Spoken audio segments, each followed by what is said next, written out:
बिस्मिल्लाहिर्रहमानिर्रहीम। इस वीडियो में हम सपोर्ट रिएक्शन और डिफरेंट टाइप्स ऑफ सपोर्ट जो इंजीनियरिंग में इस्तेमाल होती है उसके बारे में बात करेंगे। तो जितनी भी इंजीनियरिंग स्ट्रक्चर्स है उसको सपोर्ट की ज़रूरत होता है ताकि वो अपनी इक्विलिब्रियम कंडीशन को मेंटेन रख सके। फॉर एग्ज़ाम्पल ये हमारे पास एक बीम है, डिफरेंट टाइप्स ऑफ लोड इसके ऊपर एक्ट कर रहा है और इन लोड्स को रिजेस्ट करने के लिए हमने इस साइड पे भी सपोर्ट प्रोवाइड किया है और इस साइड पे भी। ये सपोर्ट नीचे से एक फोर्स प्रोड्यूस कर रहा है और ये सपोर्ट भी इस तरह का फोर्स प्रोड्यूस कर रहा है जो कोई सपोर्ट रिएक्शन कहलाता है, ताकि ये स्ट्रक्चर्स इक्विलिब्रियम कंडीशन में मेंटेन रहे, ताकि वो अपनी इक्विलिब्रियम को सस्टेन कर सके। इसलिए हमने इस साइड पे भी सपोर्ट प्रोवाइड कर दिया, इस साइड पे भी। और ये जो रेजिस्टिव फोर्स ये सपोर्ट प्रोड्यूस कर रहा है उसको सपोर्ट रिएक्शन कहा जाता है। अब सपोर्ट रिएक्शन जब हमारे पास नंबर ऑफ फोर्सेस अप्लाई हो, ऑलरेडी हमने इसके बारे में बात किया। ये भी एक लोड है, दरमियान में भी एक लोड है, साइड पे भी एक लोड है। तो ये नीचे वाले रिएक्शन जो है ये एक फोर्स प्रोड्यूस कर रहा है, उसको सपोर्ट रिएक्शन कहा जाता है। अब इक्विलिब्रियम कंडीशन में रहने के लिए हमारे पास तीन इक्वेशंस इस्तेमाल होते हैं कि जितनी भी हॉरिजॉन्टल फोर्सेस अप्लाई हो एक स्ट्रक्चर के ऊपर उसकी समेशन ज़ीरो के बराबर हो। दूसरा, जितनी भी वर्टिकल फोर्सेस अप्लाई हो उसका समेशन भी ज़ीरो के बराबर हो। और तीसरा, समेशन ऑफ मोमेंट भी ज़ीरो के बराबर।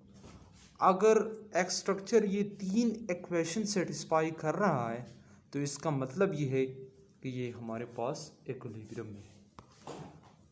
अब दूसरा हम इसमें पढ़ेंगे सपोर्ट्स के टाइप्स के बारे में।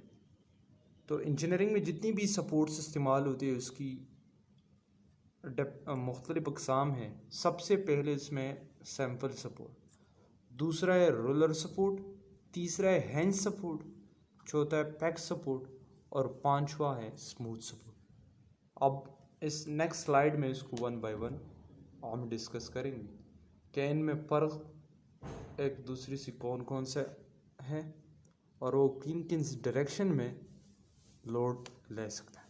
सबसे पहले हमारे पास है सिंपल सपोर्ट। तो सिंपल सपोर्ट, अगर हमने बीम को या किसी भी स्ट्रक्चर को सैंपल सपोर्ट के ऊपर इस साइड पे भी रखा, इस साइड पे भी रखा और बीम्स और सपोर्ट के दरमियान कोई ये जो जॉइंट है ये बिल्कुल फ्री हो, पैक्स या हिंज ना हो, तो इस किस्म की बीम को सैंपली सपोर्टेड बीम कहा जाता है और इस सपोर्ट को सैंपल सपोर्ट कहा जाता है।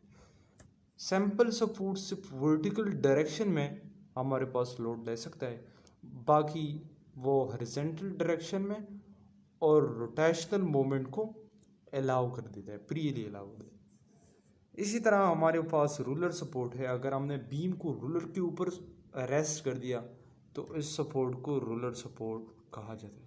रूलर सपोर्ट भी वर्टिकल डायरेक्शन में हमारे पास लोड ले सकता है और बाकी दोनों डायरेक्शन में, हॉरिजॉन्टल डायरेक्शन में और रोटेशनल मोशन को वो फ्रीली अलाउ कर देते हैं।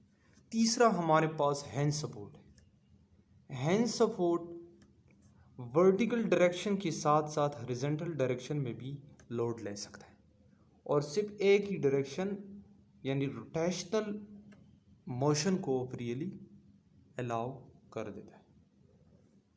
चौथा हमारे पास है पैक सपोर्ट।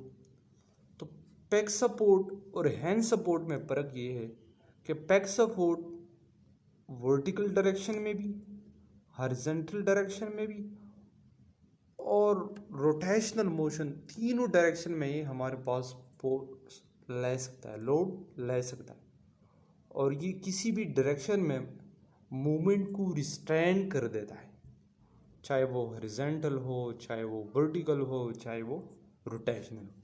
सबसे आखिरी हमारे पास स्मूथ सपोर्ट है। अगर हमने बीम को किसी स्मूथ सरफेस के ऊपर रखा, जिस तरह इसमें एक सर्कुलर मेंबर है, हमने उसको एक स्मूथ सरफेस के ऊपर रखा है तो इस किस्म की सपोर्ट को स्मूथ सरफेस सपोर्ट कहा जाता है। ये दूसरा एक रेक्टेंगुलर मेंबर है, इसको भी हमने स्मूथ सरफेस के ऊपर रखा है, तो इस किस्म की सपोर्ट को भी स्मूथ सरफेस सपोर्ट कहा जाता है। तो होपफुली ये चीज़ें आपको समझ में आ गई होगी। इंशाल्लाह नेक्स्ट वीडियो में फिर नेक्स्ट टॉपिक के साथ हम आएंगे। Thank you.